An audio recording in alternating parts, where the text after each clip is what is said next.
पुराने जमाने की बात है कि एक बादशाह था जो इतना नेक था कि मक्खन भी देखते ही पिघल जाता। उसके 3 बेटे थे। बादशाह ने एक दिन कहा, बेटो अब तुम बड़े हो गए हो, बस हर कोई नेकी करके आए, देखें कौन कितना अक्लमंद है। बड़ा बेटा फौरन निकला, जंगल पहुंचा तो देखा कि लकड़हारे कीचड़ में फंसे जा रहे हैं। सोचा ये तो बड़ा मसला है। उसने पुल बनाया, मगर पहली बार में पुल टेढ़ा बन गया और सब लोग डगमगाते हुए गुजरने लगे। लोग हंस हंस के लूट पूट हो गए, मगर खैर सहूलत हो गई। दरमियाना बेटा गया एक गांव, वहां कुआं खुश्क था।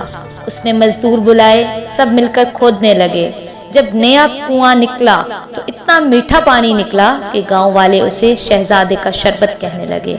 बच्चे तो रोज जाके खेल ही खेल में नहाने लगे। छोटा बेटा सबसे नटखट था।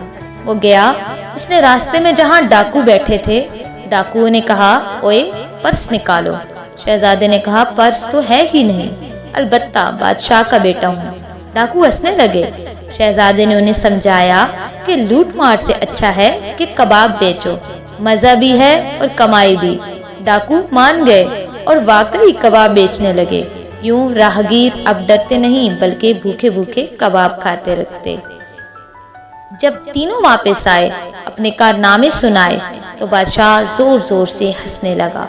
फिर बोला, तुम तीनों की नेकियां भी निराली हैं। अब हमारी सल्तनत में ना कोई भूखा रहेगा, ना प्यासा और ना डाकू, बस हर जगह मजे ही मजे होंगे।